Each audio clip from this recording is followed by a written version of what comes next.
Assalamualaikum warahmatullahi wabarakatuh. Waalaikumsalam warahmatullahi wabarakatuh. Jumpa lagi dengan saya dalam channel Pesan Bunyai tentang pentingnya belajar ma'rifat. Kali ini saya tetap berkolaborasi dengan Mbah Munajat Karimullah. Bahasan kami kali ini ingin menyampaikan pengalaman-pengalaman kami dalam prosesi menjalankan laku Thariqah Naqsabandiyah Khalidiyah Nusantara ini. Jadi dalam kehidupan sehari-hari pun kami tetap merasa aneh itu, saya terutama ya. Anehnya kalau dulu mungkin saya masih rasa merasa lah bahwa ini punyaku, ini milikku, anakku, apa yang dekat denganku ya, suamiku gitu. Saya masih merasa dalam perjalanan ini, terutama setelah saya menjalankan sampai ke suluk ya. Setelah selesai suluk, saya merasa ini merasa lagi ya. Artinya saya menyampaikan perubahan yang ada dalam diri saya. Sudah tidak merasakan lagi sakit atau tersinggung atau ada rasa-rasa orang itu seperti apapun gitu. Saya tidak merasa tersinggung lagi gitu. Dan saya jauh lebih tenang, ada apapun saya merasa menonton saja gitu. Saya melihat dan saya diperjalankan saja. Bahkan saya kalau akan menyampaikan hal yang sekiranya tidak baik gitu, walaupun saya tidak bisa lagi mempertimbangkan gitu, karena sudah biasa untuk kita harus harus betul-betul bukan siapa-siapa kecuali Dia, kecuali Allah Subhanahu wa Ta'ala. Jadi ternyata kita bukan siapa-siapa, kita hanya ikut saja, ikut diperjalankannya hidup kita. Jadi saya merasa hidup saya dalam perjalanan setelah suluk ini ya memang diperjalankan, apapun yang saya lihat, saya diperjalankan gitu. Dan semuanya ternyata indah semua tanpa skenario apapun dari diri kita sendiri gitu. Saya menjalankan setiap saat. Dan ketika bertemu dengan orang yang musuh kita ternyata gitu, dia sangat, saya tahunya itu setelah saya lewati gitu, ada yang ngasih tahu bahwa itu sebenarnya tadi nggak suka loh gitu, ngomongin saya ceritanya nih. Tapi saya nggak sadar, saya betul-betul bahwa itu adalah ayat-ayat saya. Seluruh yang ada di sekeliling saya adalah ayat-ayat buat saya, dan saya harus pelajari dan saya harus serap. Dan yang takjubnya saya adalah bahwa ketika itu menurut saya pada saat saya belum masuk ke Thariqah ini, saya akan tersinggung gitu. Saya akan tersinggung dan saya akan mikir gitu, karena saya masih pakai akal dan panca indera gitu ya. Jadi ada nafsunya juga gitu. Di sini itu udah enggak, dan bahkan kita mau menyampaikan hal yang sekiranya menyakiti orang lain pun itu tertutup. Mulut saya nggak bisa bilang, bukan saya kayaknya gitu. Memang bukan saya, sepertinya diperjalankan. Saya nutup aja begitu. Begitu akan ada hal yang kurang berkenan mungkin yang orang lain, kita tertutup mulut saya gitu. Jadi saya lebih ke diem, saya senyum aja. Kalau bisa saya sampaikan ya saya sampaikan, tapi bukan kehendak saya juga gitu. Begitu kira-kira pengalaman saya. Untuk Mbah Munajat gimana Mbah Mun? Untuk sehari-hari ini?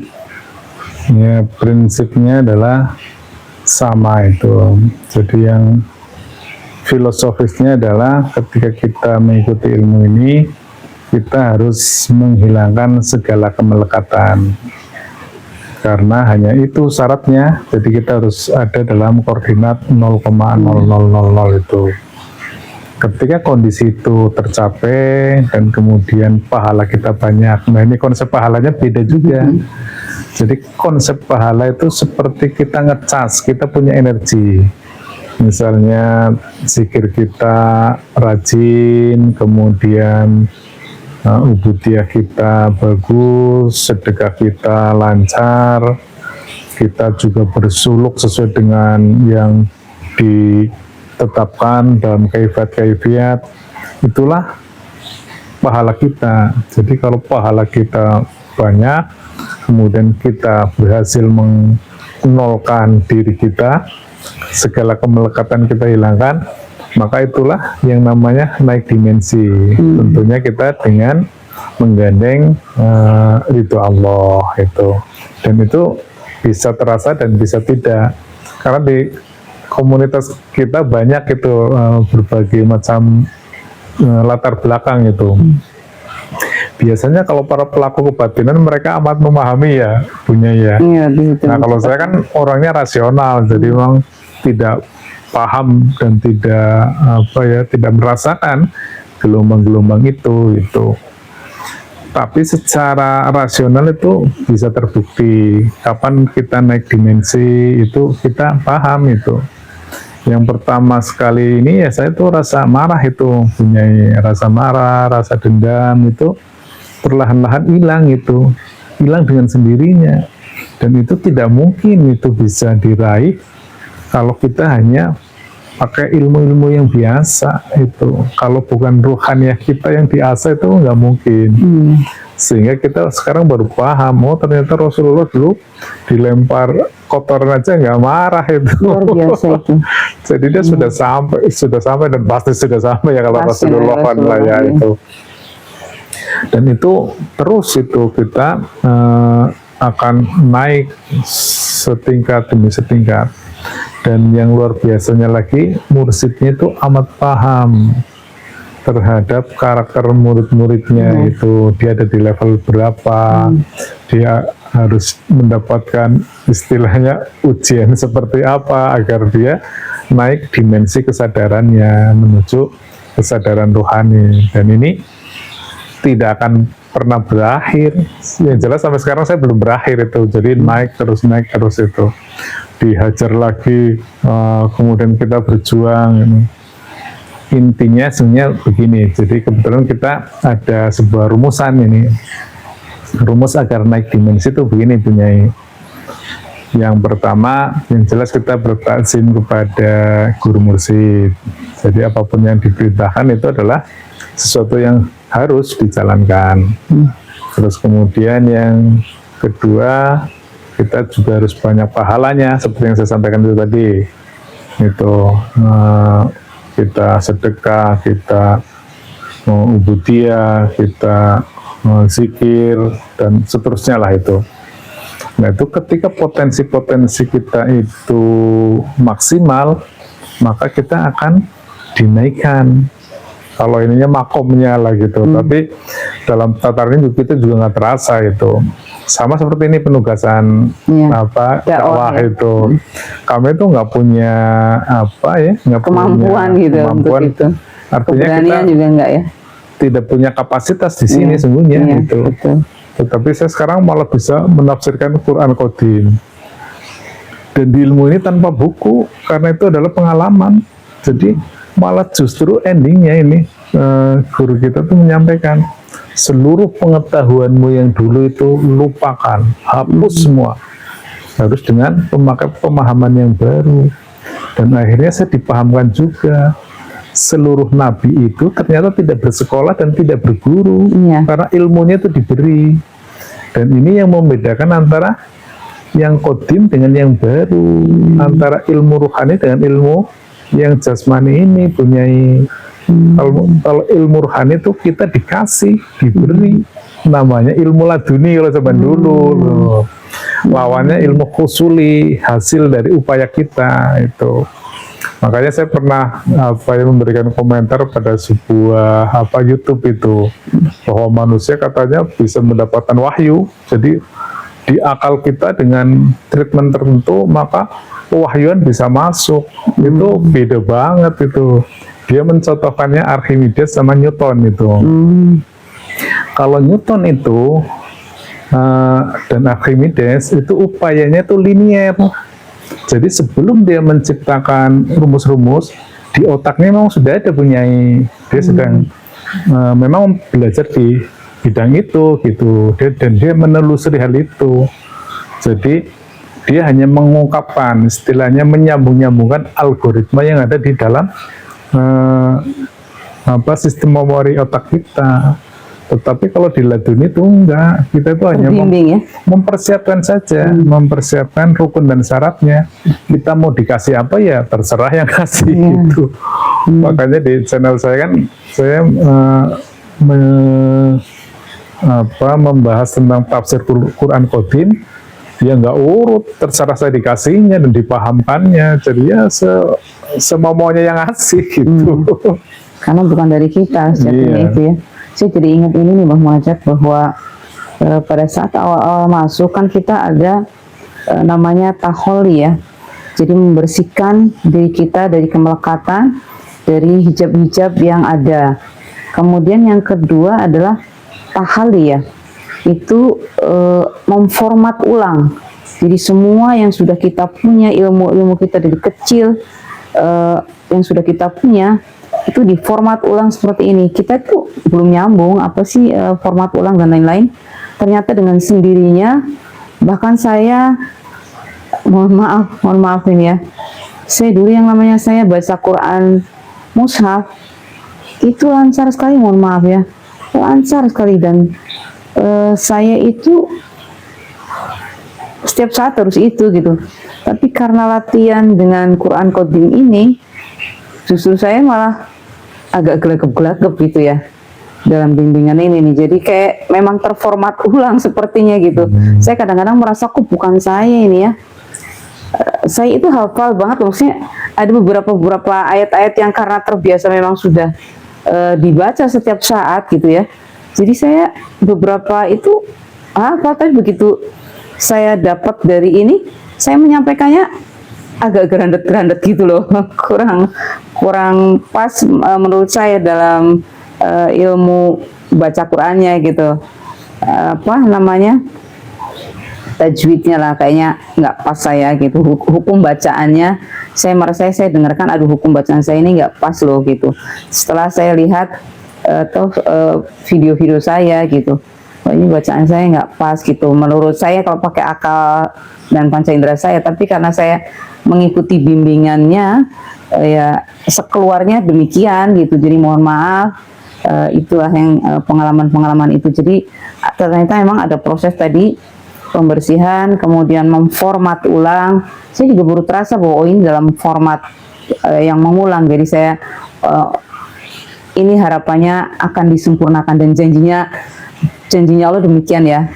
Kita akan disempurnakannya. Jadi kita tetap belajar karena memang kita harus ikro ya, harus selalu belajar dalam situasi apapun di lingkungan kita ya. Itu adalah yang harus kita baca, yang terbimbing artinya gitu. Saya merasa sangat-sangat dibimbing. Tanpa bimbingan pastilah kita nggak akan sampai, yakin saya, yakin banget, karena dalam ilmu ini memang betul-betul butuh bimbingan. Makanya wajib Guru mursyid. iya, wajib memang untuk mencari guru mursyid atau guru rohani yang membimbing kita pada saat seperti ini. Kita belajar ini ya terbimbing, alhamdulillah. Karena nggak mudah, sangat tidak mudah gitu. Jadi kita seperti ya udah kita jalanin aja. Dan saya mohon maaf ya, saya mohon maaf untuk anak-anakku gitu ya. Jadi karena belum bersama-sama dalam satu dimensi yang sama, komunikasi pun penjelasannya agak kurang bisa berkomunikasi dengan baik dalam menyampaikan ini gitu ya. Dan saya paham betul sebagai saya pada saat syariat pun memang dimensi yang berbeda. Kalau dulu memang ilmu rahasia, ya itulah nyatanya gitu. Karena kalau belum masuk di dalam dimensi yang sama, dijelaskan model apapun ya memang berbeda gitu. Berbeda dimensi, berbeda penangkapannya gitu. Jadi saya lebih berdoalah sama Allah, mudah-mudahan kita bisa sama-sama saling belajar nanti dalam bimbingannya, sehingga komunikasi pun lebih itu ya, lebih lancar barangkali ya. Yang kami alami adalah demikian, tapi anak-anak saya juga sangat sayang dengan kami gitu. Anak-anak saya sayang dengan saya, sayang dengan suami gitu, sering mengingatkan itu gitu. Pada saat mengingatkan sama-sama sayang. Kami orang tua sangat sayang dengan anak-anak kami. Harapan sangat besar buat anak-anak kami untuk hidup dunia dan akhiratnya bahagia pastinya gitu ya.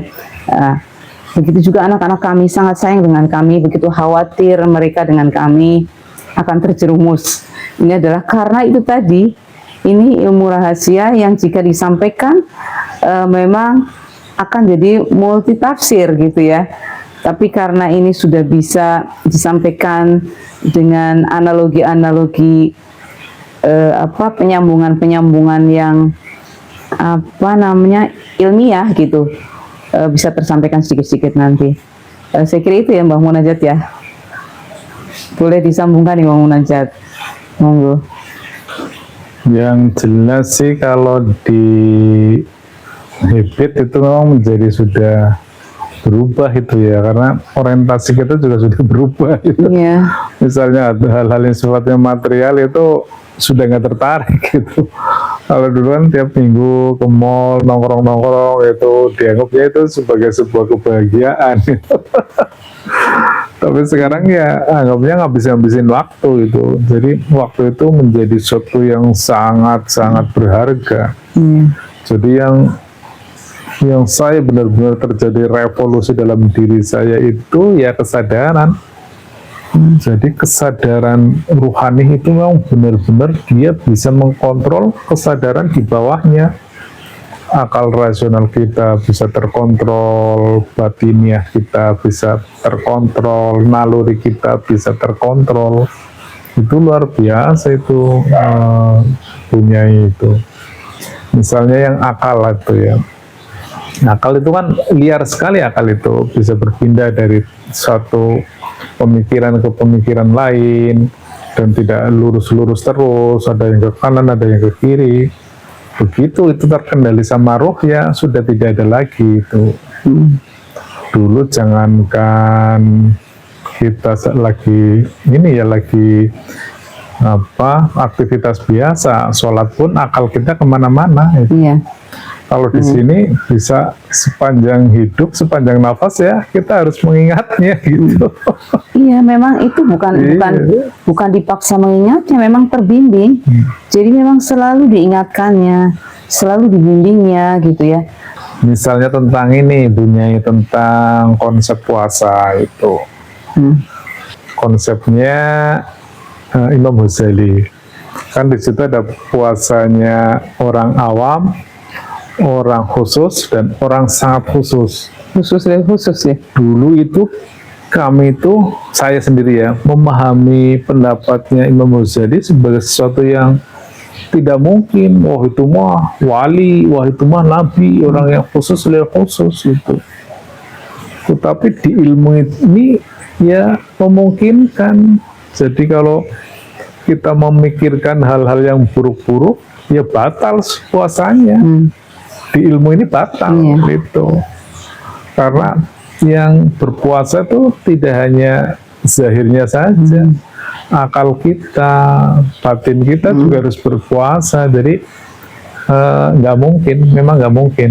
Jadi mau pakai alasan apapun, ya nggak mungkin bisa gitu. Jadi satu-satunya cara ya hidupkan ruhaniyahnya, biar ruhaninya itu menjadi pemimpin gitu. Rohani yang terbimbing juga ya. Iya. Jadi memang itulah akhirnya kita mengenal sholat wusta, sholat daim itu ya. Ketika memahami ilmu ini. Jadi memang belajar ilmu ini ilmu yang sangat luar biasa dan langka sepanjang hidup saya baru mengalami ini. Dan saya berharap untuk saudara-saudara semua yang kepingin sholat khusyuk, saya kira ya ini memang karena bukan kita yang bersolat gitu,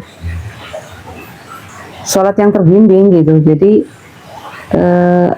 kalau diceritakan mungkin agak sulit kalau nggak ngalamin ya Mbah Mun ya. Mungkin lebih tepatnya sholat yang bersambung, karena prinsipnya itu adalah itu kita bersambung pada sistem wasilah. Jadi tidak hanya sholat, akhirnya seluruh aktivitas kita harus bersambung. Itu aja ininya. Jadi mengingat Tuhanmu, duduk, tidur dalam keadaan apa? Berdiri, duduk, ya kan? Iya, berbaring. Yaitu itulah kenyataannya gitu. Kalau dulu kan saya nggak, kirain saya Kalau sholat dengan berdiri ya sholat seperti biasa, sholat dengan duduk ketika kita ada darurat misalnya kan, sholat dengan tidur ketika dalam keadaan sakit. Jadi wajib sholat dalam keadaan apapun, pikir saya itu dulu gitu. Sekarang saya baru tahu gitu, karena ternyata memang kita sholat setiap kondisi. waktu gitu, setiap kondisi, sholat setiap waktu gitu ya. Dan di syariat pun kita tetap sholat syariat juga gitu ya. Jadi jangan khawatir bahwa memang kafah yang dimaksud kafah ya zahir, lahir dan batinnya Nah, gitu. ini ada peristiwa yang menarik itu. Jadi waktu itu saya ubudiyah punya, saya kan orang kantoran, dari tempat bersih ke tempat bersih, di mana-mana ber-AC itu, tiba-tiba suruh ubudiyah. Itu di sana suruh nyangkul, suruh bawa adukan semen sampai malam itu. Habis itu tidurnya di lantai lagi punya, ya mana bisa tidur, coba bayangin udah siangnya kerja keras, malamnya nggak bisa tidur. Nah kita biasanya kasurnya aja harusnya pakai busa latek ya, itu di pakai tikar, jadi nggak bisa tidur. Tapi saya punya pengalaman yang luar biasa. Jadi ada seseorang yang kelihatannya benar-benar dari segi ke performanya itu udah nggak, istilahnya ya orang biasa banget itu. Jadi tidak punya keilmuan apapun. Tetapi ketika tengah malam, apa yang saya dengar? Dia tidur sambil Allah, Allah, Allah, Allah. Tubuhnya ya. Itu dia dalam kondisi tidur itu setengah ngorok gitu. Saya yakin itu orang yang ahli agama pun belum tentu seperti itu tidurnya itu. Karena ruhnya hidup ya. Itu luar biasa. Saya jadi ingat itu bunyinya ada ya. Dulu hadis apa ya kalau nggak salah itu. Jadi ada setan yang mau mengganggu orang sholat, dia kembali keluar itu. Ditanya sama Rasulullah, kenapa kamu nggak jadi mengganggu orang yang sholat? Dia takut sama orang yang lagi tidur itu, karena kesadaran rohaniahnya bersambung gitu, membuktikan orang biasa itu. Makanya begitu saya masuk ilmu ini, akhirnya saya tidak berani gegabah itu. Orang yang kirain hanya tukang pulung atau tukang itu, ternyata rohaniahnya amat tinggi, dia berdimensi amat tinggi. Orang yang kelihatannya perlente, atribut duniawinya kelihatannya moncer, ternyata kesadaran di bawah alam bawah sadar. Memungkinkan, sangat mungkin itu. Dia mendewakan hal-hal yang sifatnya materi yang limitasi, kalah jauh dengan orang itu. Saya kira itu cukup kali Bu Nyai. Iya, ya betul Mbak Munajat. Jadi memang kita bersyukur sekali untuk bertemu dengan ilmu ini, dikendaki, dibimbing, alhamdulillah. Dan mohon maaf jika cerita kami pada malam hari ini kurang berkenan. Mohon maaf. Akhir kata, billahi anta maksudi waridho kamatubi. Wassalamualaikum warahmatullahi wabarakatuh.